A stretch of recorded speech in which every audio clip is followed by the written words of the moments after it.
Hello friends, मैं हूँ विजया और आप देख रहे हो विजयास क्रिएटिव गार्डन।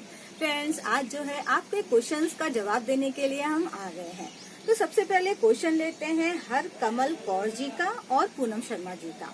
उन्होंने लिखा है कि मार्च में अपराजिता के फूल आए थे, लेकिन अब जो है कलियां गिर रही हैं और फूल नहीं आ रहे हैं। तो फ्रेंड्स, सबसे पहली बात तो है आप ये चेक करना कि आप जो है अपने प्लांट में ओवर वाटरिंग या फिर कम पानी तो नहीं दे रहे हो। देखिए, जो कलियां गिरती हैं ये अधिक पानी की वजह से भी गिरती हैं और कम पानी की वजह से भी गिरती हैं, तो ये आप खुद चेक करना। दूसरी जो है मतलब ये है कि आप कहीं केमिकल फर्टिलाइजर तो यूज नहीं करते हैं। इधर जो भीषण गर्मी पड़ गई है, जैसे कि आज 23 मई हो गया है, तो फ्रेंड्स कोशिश करिएगा कि केमिकल फर्टिलाइजर बिल्कुल यूज ना करें। और इवन जो हम लोग की गर्म खाद होती है, जैसे कि गोबर खाद होती है, बकरी की मेमनी होती है, कबूतर की खाद होती है, इन सबको बिल्कुल भी यूज ना करें इस समय गर्मियों में। बारिश हो जाए उसके बाद ही सोचिएगा। और प्लांट में अगर आप फ्लावरिंग चाहते भी हो, जैसे कि जैसे आपके प्लांट में बिल्कुल भी फ्लावरिंग नहीं हो रही है, शुरू से नहीं हो रही है, तो आप ये देखना कि ऐसा तो नहीं फर्टिलाइजर की कमी हो गई है। तो फर्टिलाइजर डालना है तो लिक्विड फर्टिलाइजर डालिए, वही फ्रेंड्स बेस्ट रहेगा प्लांट के लिए। और साथ में आप ये भी देखो कि आपका प्लांट जो है ये मैच्योर है कि नहीं है। बहुत छोटा प्लांट है आपका और आप फ्लावर्स की उम्मीद करते हैं तो फ्लावर्स नहीं आएंगे, कुछ दिन रुक करके आएंगे। दूसरा क्वेश्चन जो है ये मोहनी जी का है। इन्होंने लिखा है कि कटिंग से जो हिबिस्कस लगाया था वो फ्लावरिंग तो करते हैं, लेकिन एक बार फूल आने के बाद दोबारा फर्टिलाइजर डालने पर ही फूल आते हैं। तो दोस्तों, एक बात तो ये है कि जो प्लांट हम लोग के गमले में लगे होते हैं उसमें फर्टिलाइजर डालना बहुत जरूरी होता है, क्योंकि वो जो है टोटली हम ही लोग पर डिपेंड है। अपनी खुराक के लिए अलग से तो उनको न्यूट्रिएंट नहीं मिल रहा है। तो ये कॉमन बात है कि फर्टिलाइजर डालते हैं फ्लावरिंग के लिए, और जब भी फूल आते हैं, देखिए कली से बनने में फूल आने तक का जो प्रोसेस होता है वो कम से कम 10-12 दिन तो आराम से लग जाते हैं। तो 10-12 दिन में जो गमले वाले प्लांट्स होते हैं उनके न्यूट्रिएंट खत्म हो जाते हैं और आपको फर्टिलाइजर उसमें डालना ही होगा। हाँ, ये जरूर हम कहेंगे कि इस समय जो है गर्म खाद बिल्कुल ना डालें, गोबर खाद जैसे। आप कोशिश करो कि वर्मी कंपोस्ट डालो या कोई भी फर्टिलाइजर जो है उसका लिक्विड बना करके डालिए, सबसे बेस्ट रहेगा।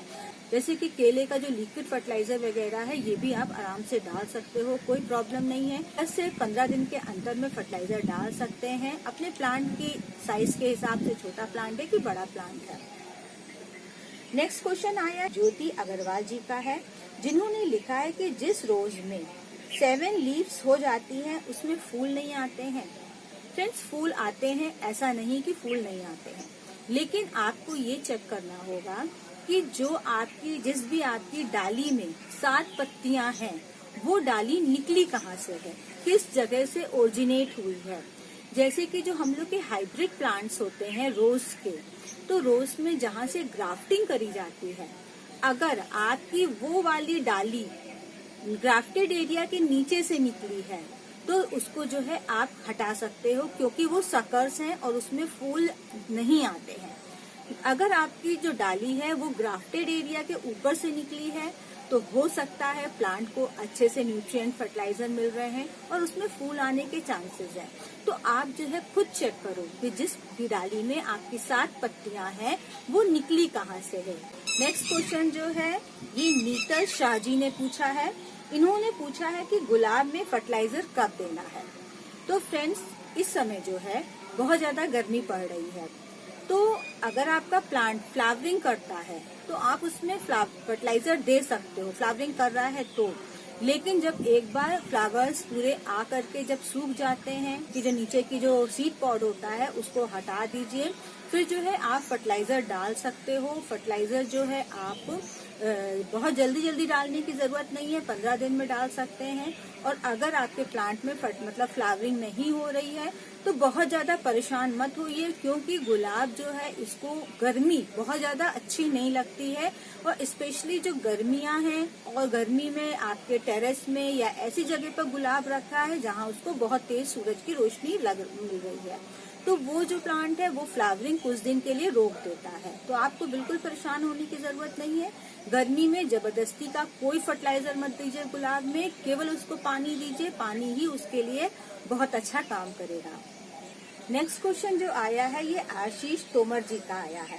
इन्होंने लिखा है कि पुराने गमले की मिट्टी जो है वो कब तक यूज कर सकते हैं। फ्रेंड्स, जो गमले की मिट्टी है ये यूज तो आप हमेशा ही कर सकते हो, कोई प्रॉब्लम नहीं है।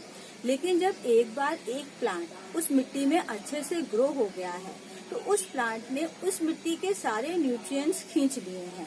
तो जब आप दोबारा से उसमें कोई भी प्लांट लगाओगे तो वो अच्छे से तब तक ग्रो नहीं होगा जब तक उस मिट्टी में आप अच्छे से फर्टिलाइजर वगैरह नहीं डालेंगे। वर्मी कंपोस्ट है, जाइम है, गोबर खाद भी इवन है, कोई भी फर्टिलाइजर आप उसको मिला करके उसको रख दीजिए 4-5 दिन तक, प्लांट को लगा सकते हैं, कोई प्रॉब्लम नहीं है। लेकिन डायरेक्ट अगर मिट्टी आप लगाओगे कि एक प्लांट हटाया दूसरा लगा दिया तो उसको प्रॉपर न्यूट्रिएंट्स नहीं मिलेंगे।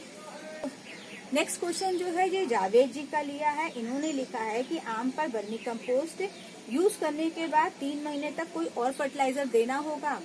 तो जावेद जी, आप ये ध्यान रखो सबसे पहले कि आपका जो आम का पेड़ है वो कहाँ लगा हुआ है। आपका वो है वो ग्राउंड में लगा है कि गमले में लगा है। देखिए, गमले में जो लगा है उसमें तो आपको फर्टिलाइजर डालना ही होगा, लेकिन अगर ग्राउंड में लगा है तो बहुत ज्यादा फर्टिलाइजर डालने की जरूरत नहीं है। बरसात खत्म होने के बाद आप कोई भी फर्टिलाइजर जो है अच्छी तरीके से डाल दीजिए आम के पेड़ में, वही सफिशिएंट हो जाएगा उसके लिए। लेकिन अगर आपका गमले में लगा है तो आपको जो है 3-3 महीने बाद डालना ही पड़ेगा खूब आराम से, क्योंकि वो फर्टिलाइजर की जरूरत पर आप पर ही डिपेंड है। प्लांट की अगर आप प्रॉपर ग्रोथ चाहते हो तो उसमें फर्टिलाइजर डालना पड़ेगा आपको। नेक्स्ट क्वेश्चन जो लिया है ये स्वप्निल जी का लिया है। इन्होंने लिखा है कि किचन वेस्ट को एकदम सूखा कर देते हैं धूप में ताकि फंगस मर जाए। लिक्विड फर्टिलाइजर नहीं बना रहे हैं ताकि उसमें मच्छर वगैरह जन्म ना ले सके, और सूखा वेस्ट फर्टिलाइजर क्या सॉइल में डाल सकते हो? देखिए, डाल सकते हैं, कोई प्रॉब्लम नहीं है, लेकिन एक बात है कि उस सूखे वेस्ट का जो भी आपका है उसकी न्यूट्रिशियस वैल्यू कम होगी। जैसे कि आप जो है ताजा आम खाओगे उसकी न्यूट्रिशियस वैल्यू ज्यादा रहेगी बजाय कि आम पापड़ या फिर सूखी खटाई खाने में। तो आप जो है इस चीज पर ध्यान रखो कि हर चीज अगर गीली रहती है तो उसमें ज्यादा माइक्रोब्स जन्म लेते हैं और वो ज्यादा इफेक्टिव रूप से काम करती है। सूखे में थोड़ा सा कम होता है। और जो आपने लिखा है कि लिक्विड फर्टिलाइजर नहीं बनाते हैं ताकि मच्छर वगैरह ना पैदा हो, तो इसके लिए हम ये कहेंगे कि इतने दिन तक लिक्विड फर्टिलाइजर रखा ही नहीं जाता है कि उससे मच्छर हो। लिक्विड फर्टिलाइजर सपोज आपके इकट्ठा भी हो रहे हैं कंपोस्ट से, कहीं से भी हो रहे हैं, तो उनको जो है बोतल में भर करके बंद करके शीशी में ढक्कन लगा करके रखा जाता है, उससे कोई मच्छर की डर नहीं रहती है।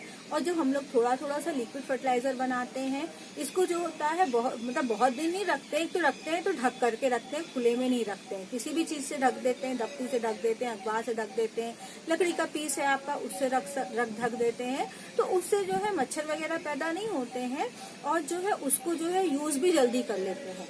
सपोज आपका बचता भी है, आपको डर लग रहा है तो उसको कवर करके रखो, कोई ऐसी प्रॉब्लम नहीं आती है उसमें, क्योंकि हम तो भी देखिए हमेशा ही करते हैं तो कोई प्रॉब्लम ऐसी नहीं आती है।